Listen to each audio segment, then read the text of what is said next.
You can always tell what time of year it is based off of the amount of what's in my camera bag videos that start popping up in your YouTube feed. You always know it's the beginning of the year, and these are some of my favorite videos to watch. And I've been looking forward to making this one. This is my second one. My first one I made was last year, so it's something I've been looking forward to doing.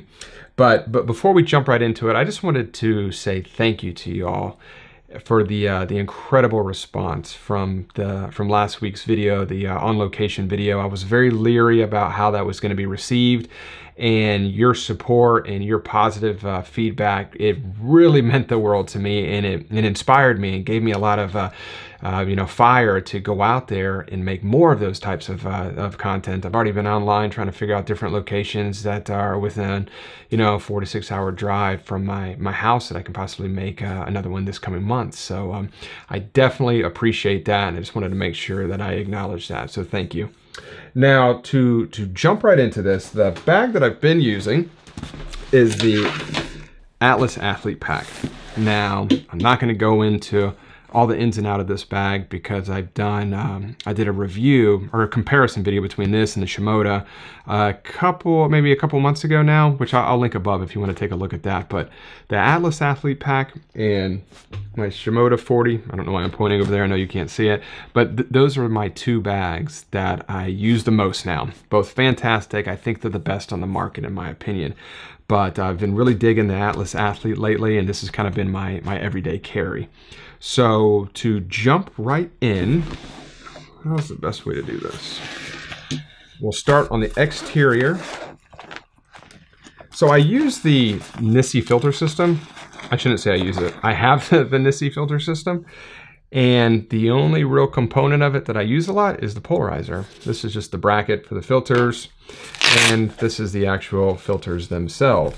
Now, I use just a plain neutral density filter from time to time, but I very rarely use these. This is the graduated neutral density filter. I used to use them a lot a couple years ago, but in 2018 I didn't use it a whole lot. And I think it's because, it's a good reason, is because I'm more comfortable now with my ability in Photoshop to do exposure blending and things like that. So there's a lot of different ways to not need to use graduated neutral density filters on location. So anyway, I bring them with me everywhere. I don't have anything against them. I just haven't been using them a whole lot. But I do use the, sorry that was loud, the circular polarizer. I use this all the time, and it's absolutely fantastic. And I keep everything in this Mind Shift filter hive. This is the Filter Hive Mini, which is a great little, just small little filter holder.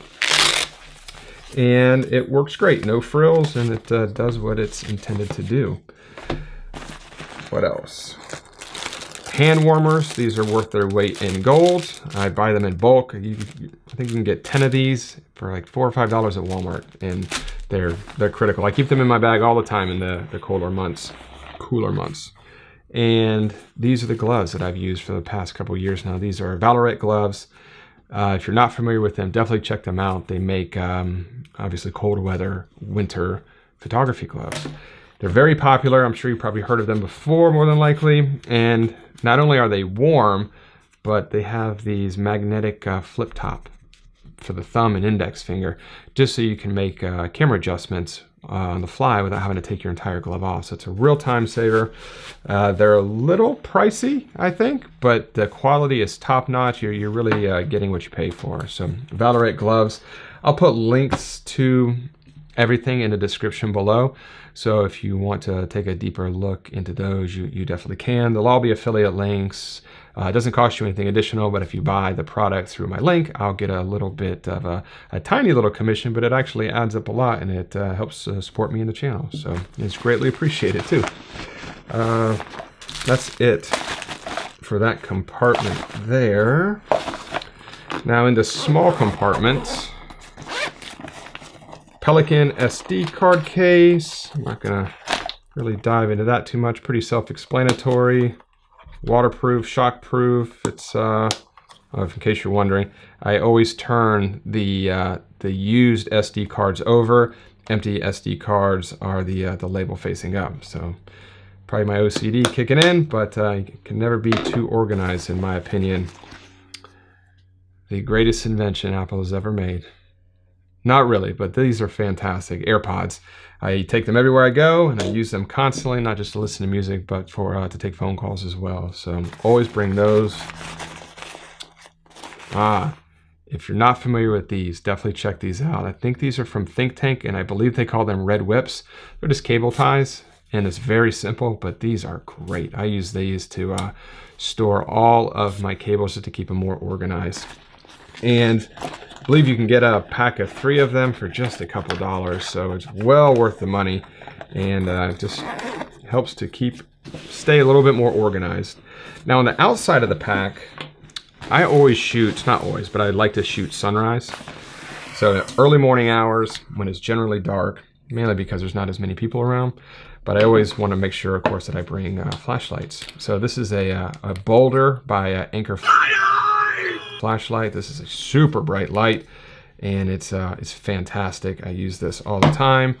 And then my Black Diamond head torch, and I use this all the time as well too. So I always keep these on the exterior pockets of my bag for obvious reasons, just so I can get to it in the dark, and it makes it just that much easier. Now, getting into the interior of the bag, I always bring a little idea book with me. Somebody asked me the other day, Mark, why don't you just write everything down in your iPhone? And I do. I use the OneNote app. I believe it's a Microsoft app, but I use that for all kind of notes and stuff, but I use this for ideas. There's something about writing ideas down in a book. It just feels a little different to me. It feels a little bit more official. I don't know, call me old-fashioned, but that's my idea book. Put everything in there from locations to visit, or projects to shoot, or just YouTube ideas, just anything really. Now, this is a Shimoda little organization bag. These come in small, medium, and large. This is the small.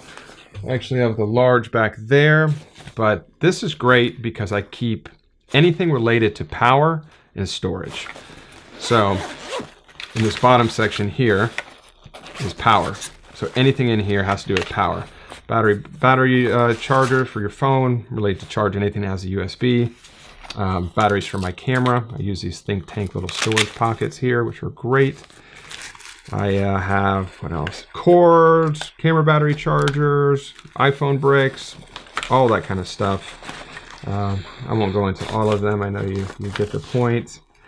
And then on this side here is related to storage. So this is a 1 terabyte SSD drive by Samsung. This is fantastic. It's so tiny. I also have a port adapter thing for my MacBook Pro, just because you can't use Apple laptops anymore without having a ton of accessories and dongles to go with it, unfortunately, but it is what it is.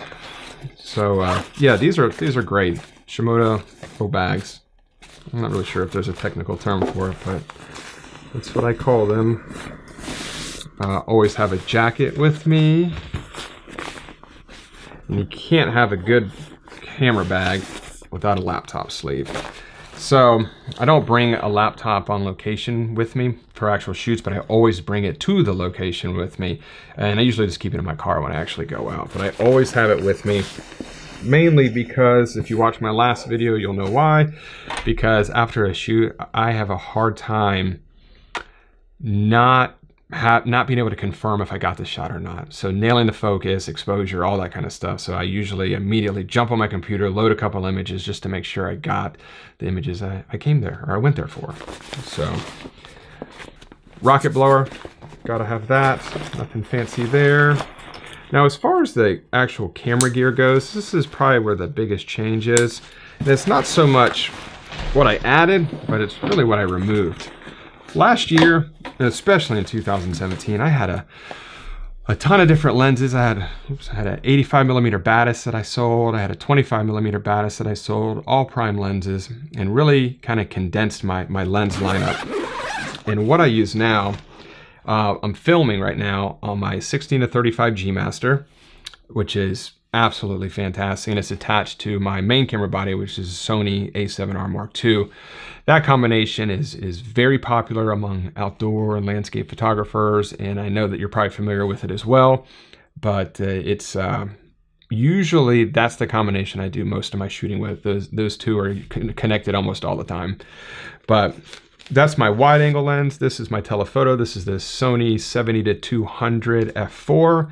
Thought about getting a 2.8 G Master, but every time I use this, I'm like, why would I want to get rid of this? This is fantastic. It's lightweight, and I don't know, not much to say about it other than it's a great lens. This is the sharpest lens I've ever used. This is the Sony 55mm prime f1.8. Super tiny. I don't use it a lot, but I'm going to use it more this year. So between my 16-35, this 55, and the 70-200, I pretty much got the entire focal distance between 16 and 200 millimeters.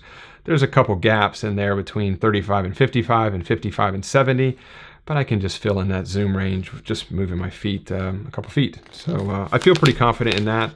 But that's all. Those are the three lenses I use, and I bring them everywhere I go, and it just kind of helps my workflow when I get on location because I don't have a lot of options to kind of muddle up my thinking, which I like.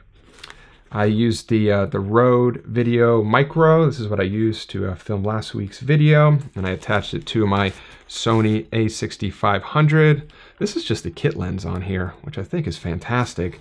I hear a lot of negative things about it, and I don't know why. I just don't agree with them. I think it's a fantastic kit lens, probably the best kit lens I've ever used. But that's what I filmed last week's video on, that entire setup, and came out good in my opinion as far as the quality goes. If you've ever bought anything from Peak Design, you got these little bags. These are great to store just random things. I always put lens cloths in here, or any kind of screws or anything like that. Just random things. Put them in these little Peak Design bags. So I think that's great. And then this right here is just a little, what is this? A moleskin hard shell case. And I put tools in here. It's usually, Allen wrenches, carabiners, Arca Swiss plates, just kind of random little bits and pieces like that. But I keep all my tools in there just so I have them with me in a centralized spot, and they're not kind of flopping all over the place. What else? I think that's really it. Oh, tripod. This is the Really Right Stuff TVC 34L with the BH40 ball head. And this is the combination that I've been using for the last probably year and a half. No complaints at all. This is the first Really Right Stuff tripod and ball head I've ever used, and it's just absolutely fantastic. It does exactly what it's intended to do, and it does it every time, and it doesn't break, and it's just great. It's a little expensive, but you definitely get what you pay for. And one of my favorite things about it is I get dirt in between these legs all the time, and it's very simple to kind of take these apart and clean them. I know that sounds kind of weird as a favorite quality, but being able to clean this very easily and effectively is great in my opinion. So I definitely appreciate that. But that's really my entire kit. I have my Mavic Pro back there, which I don't use anymore. I don't take it on location with me. And I really don't know why. It's tiny. I have room to do it. I just don't use it a lot. I find that there's just very few places I can fly it anymore. So there's always some kind of restriction against it, or I'm near an airport in a no-fly zone. So anyway, I haven't used it in months actually. And I have a couple Mavic filters over there, the controller, and a remote shutter release. I really never use that either. I always use the 2 or 5 second timer on my camera, and that's it. But that's my entire setup. It's probably the most streamlined and minimalistic, I guess, streamlined and small setup I've ever used, and I really like it that way. I don't have the best back in the world, and this is just a very lightweight setup for me, and I'm able to bring everything pretty much everywhere I go, and it doesn't kill my back, and I have what I need. So I hope you enjoyed the video, and I know I definitely enjoyed making it. I love talking about my gears like you all do. But if you have any questions, definitely just leave me a comment below, and I guarantee I will get back in touch with you. And as always, I really appreciate you all watching, and I'll see you next week. Bye.